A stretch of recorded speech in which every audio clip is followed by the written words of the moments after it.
साथियों नमस्कार। हम भारतीय संविधान के ऐतिहासिक पृष्ठभूमि को देख रहे हैं, उसके विकास के क्रम को देख रहे हैं। उसी के क्रम में आज हम भारतीय स्वतंत्रता अधिनियम 1947 के बारे में देखेंगे।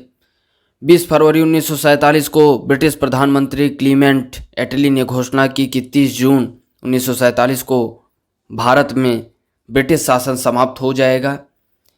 इसके बाद सत्ता उत्तरदायी भारतीय हाथों में सौंप दी जाएगी।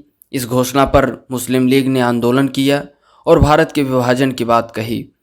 3 जून 1947 को ब्रिटिश सरकार ने फिर स्पष्ट किया कि 1946 में गठित संविधान सभा द्वारा बनाया गया संविधान उन क्षेत्रों में लागू नहीं होगा जो इसे स्वीकार नहीं करेंगे। उसी दिन 3 जून 1947 को वायसराय लॉर्ड माउंटबेटन ने विभाजन की योजना पेश की, जिसे माउंटबेटन योजना कहा गया। इस योजना को कांग्रेस और मुस्लिम लीग ने स्वीकार कर लिया। इस प्रकार भारतीय स्वतंत्रता अधिनियम 1947 बनकर उसे लागू कर दिया गया। यदि अधिनियम की विशेषताओं को देखें तो इसने भारत में ब्रिटिश राज समाप्त कर 15 अगस्त 1947 को इसे स्वतंत्र और संप्रभु राष्ट्र घोषित कर दिया।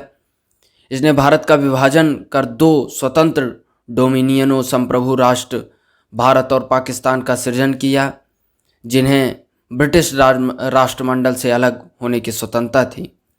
इसने वायसराय का पद समाप्त कर दिया और उसके स्थान पर दोनों डोमिनियन राज्यों में गवर्नर जनरल पद का सृजन किया, जिसकी नियुक्ति नए राष्ट्र की कैबिनेट की सिफारिश पर ब्रिटेन को ताज के रूप में करनी थी। इन पर ब्रिटेन की सरकार का कोई नियंत्रण नहीं होना था।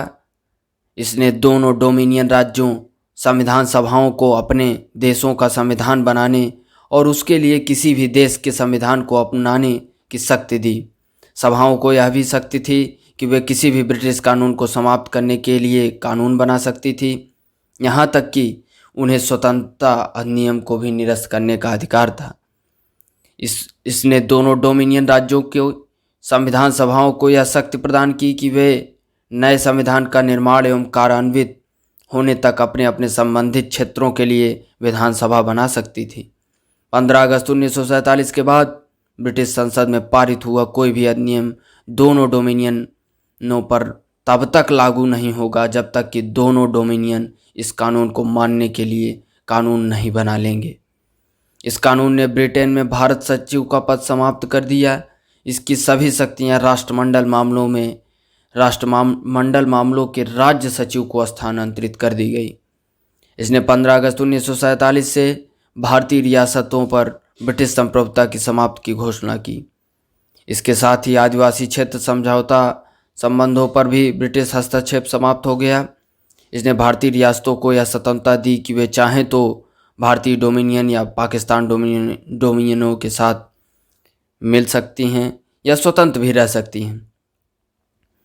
इस अधिनियम ने नए संविधान बनाने तक प्रत्येक डोमिनियन में शासन संचालित करने एवं भारत शासन अधिनियम 1935 के तहत उनकी प्रांतीय सभाओं में सरकार व्यवस्था की। हालांकि दोनों डोमिनियन राज्यों को इस कानून में सुधार करने का अधिकार था। इसने ब्रिटिश शासक को विधेयकों पर मताधिकार और उन्हें स्वीकृत करने के अधिकार से वंचित कर दिया, लेकिन ब्रिटिश शासक के नाम पर गवर्नर जनरल को किसी भी विधेयक को स्वीकार करने का अधिकार प्राप्त था। इसके अंतर्गत भारत के गवर्नर जनरल एवं प्रांतीय गवर्नरों को राज्यों का संवैधानिक प्रमुख नियुक्त किया गया। इन्हें सभी मामलों पर राज्य की मंत्रिपरिषद के परामर्श पर कार्य करना होता था। इसने शाही उपाधि से भारत का सम्राट शब्द समाप्त कर दिया। इसने भारत के राज सचिव द्वारा सिविल सेवा में नियुक्तियां करने और पदों के आरक्षण करने की प्रणाली समाप्त कर दी।